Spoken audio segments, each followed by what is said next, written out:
Ethan stood in the You can't driveway keep watching Claire pretending load this her isn't hiking happening. boots into the trunk of her silver sedan, and his heart swelled with quiet pride because she had been working so hard lately and needed this break more than anyone, and he wanted to be the kind of husband who understood that sometimes love meant letting go even when every fiber of his being wanted to hold tighter and keep her close where she belonged beside him in their small warm home that smelled like coffee and her lavender shampoo. Every morning. She turned to him with that smile that had made him fall in love 7 years ago at that bookstore on Madison Avenue where they both reached for the same worn copy of a poetry collection and their fingers touched and the world seemed to pause just for them, and now here they were married and building a life, and he trusted her completely even though something small and uncomfortable flickered in his chest when she mentioned Ryan would be there too as part of the group camping trip. Ryan had always been there hovering at the edges of their story like a shadow that never quite disappeared, and Ethan knew they had history before he came along, but Claire always said it was just friendship, nothing more, and he believed her because what else could he do without looking insecure and controlling, and he refused to be that kind of man who caged his wife with jealousy and suspicion.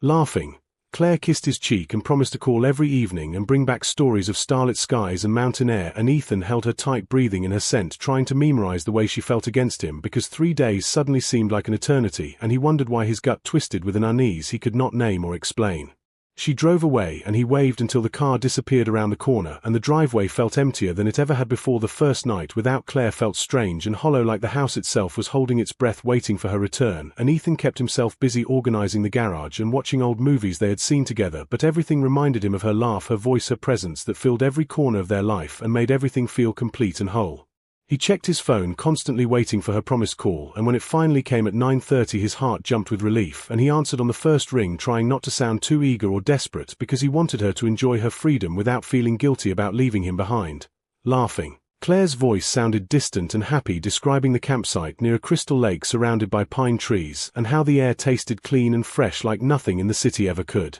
But the call lasted only 6 minutes before she said she had to go help with the campfire, and Ethan wanted to ask who else was there and what Ryan was doing and whether they were sharing stories around the flames like old times, but he swallowed those questions down because asking would reveal the insecurity growing like poison ivy in his chest, wrapping around his ribs, making it harder to breathe normally. The second day brought only text messages, short and scattered, saying the signal was weak and they were hiking deeper into the wilderness and she missed him, but the words felt mechanical and distant, like something copied and pasted without real feeling behind them, and Ethan started replaying old memories, wondering if he had missed signs or ignored warnings that something between Claire and Ryan still burned quietly beneath the surface of friendship. That evening no call came at all, and Ethan sat alone in their bedroom staring at her pillow and feeling foolish for trusting so completely and so blindly. Sighing.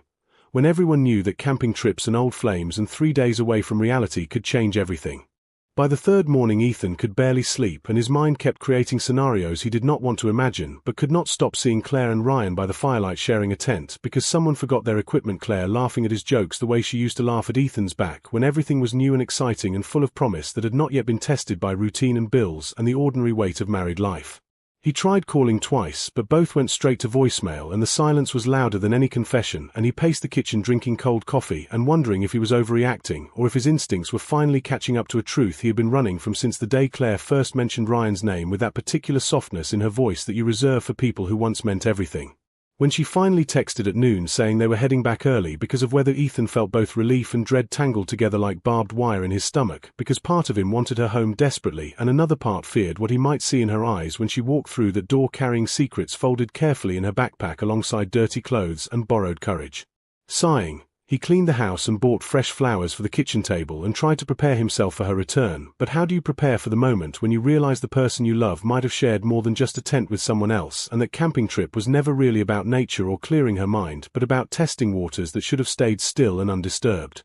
That evening he heard her car pull into the driveway and his hands trembled as he walked to the door, and when she stepped inside she looked different, somehow glowing with something that was not just mountain air but something deeper and more complicated, and she hugged him, but her body felt stiff and formal like she was embracing a stranger instead of the man she promised forever. Claire unpacked slowly in their bedroom while Ethan watched from the doorway trying to read the language of her movements, the way she folded her clothes with unusual care and avoided his direct gaze and kept talking about the scenery and the trails but never about the people or the conversations or the nights when stars filled the sky and inhibitions disappeared into darkness where promises made years ago could be forgotten. Nervous laugh. She showed him pictures on her phone of mountains and lakes and sunset colors bleeding across the horizon, but Ethan noticed how she scrolled quickly past certain images, and how Ryan appeared in the background of several shots standing too close or smiling too comfortably, and when Ethan asked casually how Ryan was doing, Claire's voice changed, pitch slightly becoming defensive and overly detailed, like someone constructing an alibi instead of sharing memories. That night they lay in bed together, but an ocean of silence stretched between them, and Ethan wanted to ask the questions burning in his throat like acid, but fear kept his mouth shut, because once you ask certain things you cannot unhear the answers, and sometimes ignorance feels safer than truth, even when that truth is already writing itself across your wife's guilty face and distant eyes.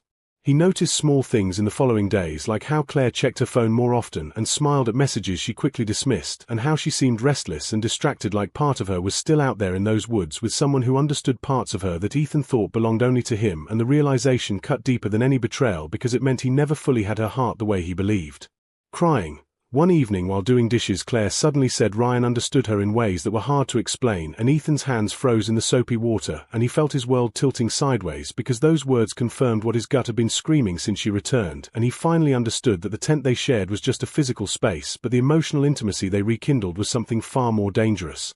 The following weeks moved like a funeral procession, slow and heavy with unspoken grief, and Ethan stopped asking questions because Claire's answers had become carefully rehearsed performances that insulted his intelligence and their history together, and he realized that love without honesty was just a beautiful lie that eventually suffocates everyone involved in its pretense. Claire suggested counseling, but her heart was not in it, and Ethan could see she was already emotionally checked out, planning her exit while still sleeping in their bed and eating at their table and pretending that what happened in those woods was innocent, when they both knew that innocence died the moment she chose to share that tent with feelings she never fully buried. Sighing. Ryan started appearing more frequently in their conversations, and their life like a ghost becoming solid, and Claire no longer bothered hiding her texts or explaining her distance, and Ethan watched his marriage dissolve in slow motion, knowing he could not compete with nostalgia and old flames that burn brighter simply because they were never fully extinguished by time or vows or promises made before witnesses. The final conversation came on a Tuesday afternoon when Claire admitted she needed space to figure out what she wanted, and Ethan knew that space was just a kind word for ending, and that she had already figured everything out on that camping trip when she remembered what it felt like to be wanted by someone who was not her husband.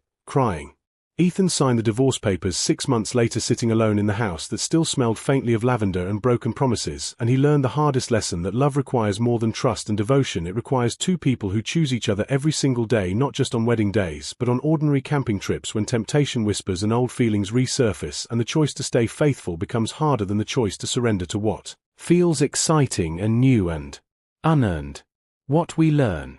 This story teaches us about the dangers of emotional infidelity and the importance of setting boundaries in relationships, even with old friends, because Claire's selfishness in prioritizing her feelings over her marriage vows shows how easily we can justify betrayal when we convince ourselves that our happiness matters more than our commitments, and Ethan's mistake was trusting blindly without communicating his concerns, because healthy relationships require honest conversations about insecurities and boundaries, not silent suffering that breeds resentment, and the bad habit both shared was avoiding difficult conversations until it was too late, and we learn that marriage is not sustained by romantic feelings alone, but by daily choices to honor promises, protect your partner's heart, and recognize that some friendships from the past need to stay there because bringing them into your present can destroy your future. Claude is AI and can make mistakes.